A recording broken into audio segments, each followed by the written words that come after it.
facility placed in the county boundaries, they would want it to come within their jurisdictions, so they get it all. So I don't think this tax sharing agreement is the linchpin that makes cities and counties all agree on something, because retail sales, you know, they're put in locations where they think they'll draw the most retail sales, and that has nothing to do with whether it's in the city boundary or a county boundary. So to think that everybody's going to have a tax sharing agreement, whether it's the city of Ukiah or the city of Point Arena or Willits or Fort Bragg, that everybody's going to hold hands and walk off happily, that's not going to happen, because, you know, everybody wants the big retail, the way our tax systems, they want it in their jurisdiction. So to think that this proposed tax sharing agreement is going to make everybody walk off in their merry old way, I don't see it happen. It's not going to change much of anything. It's just going to, and like I say, I don't see this tax sharing agreement as is proposed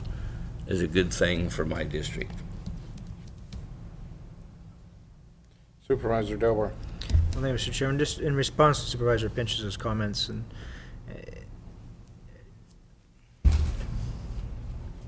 if there's other issues that keep somebody from riding off happily into the sunset and citing something like this, they're probably there. But from the fiscal side, this removes it. This takes away, an agreement such as this takes away that incentive to fight over which side of the road does the development go on, because there's no financial benefit to it any longer.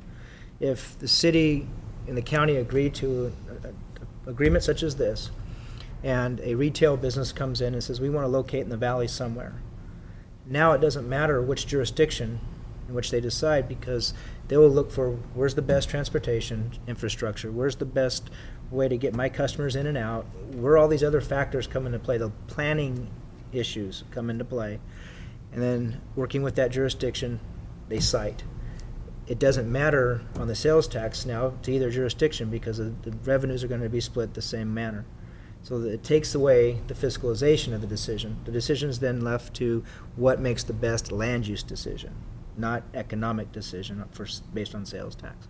So I would respectfully disagree with you on that front of it. If there's other issues that come into play, I think there may be, but those are political issues, they're not fiscal issues. Thank you, Mr. Chair. Okay. Other comments to the board before I open it up to the public?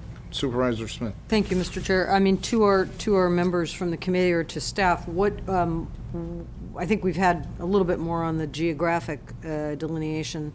What about this sort of standalone agreement or pre-annexation agreement? Has there been a consensus of the group thus far on this? Is there it's seeming to me, just in a very general way from what we have here today, is that it's perhaps premature to be going down the path of the pre-annexation agreement, given that there's so many unknowns. But has the committee really come up with a preference on that? Is there a goal in mind, or where is the committee at thus far on that one? Okay. Supervisor, you want to answer that one? I've been doing a lot of talking. You've been doing fine. The original concept that we had kind of combined the two, and that's it. I think it took a while for us to kind of understand that it's a little more complicated than we needed it to be, and Zarka was very good at pointing that out and maintaining the focus on just the sales tax part of it. Personally, the city of Ukiah has not annexed in how many years? How many 30 decades? And so I have to look at how well can the county deliver urban services to an urban area? And are we in the urban service business? Do we have enough street sweepers and deputies and all the urban services that these areas require? Can we provide them well, or is that the city's job? Personally, I think it's the city's job. We have other areas that we should be focusing on and let the city provide urban services. That said, we're not going to get anywhere cleaning up the boundaries and allowing the city of Ukiah to manage as a city and without this beginning agreement. Now, I believe that the city, and I have had city members say that they'd like to see the city grow and annex and come up with more territory so that they can manage it the way they want to manage it as the city.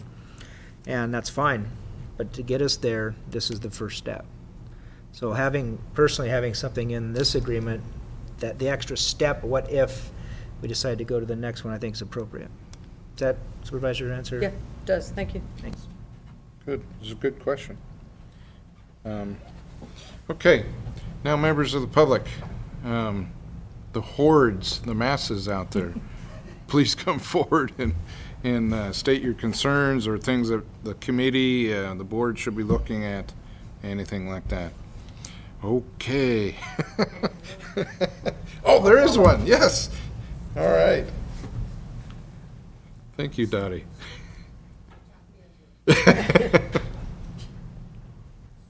Dottie Copeland. I think I understand how the tax sharing happens, but it really hasn't been talked about very clearly. So I assume that if new businesses come in Ukiah, 50% of the tax would go to the county and 50% to the city. Is that right? Well, actually, it's not. Can I answer that? Okay, well, Okay, go ahead. I have a follow-up, and then Sure. you can answer both of them. Sure. But I don't understand how Willits would be paying money to Ukiah, as Supervisor Pinches mentioned. So that seemed totally unclear to me. Thanks. Okay.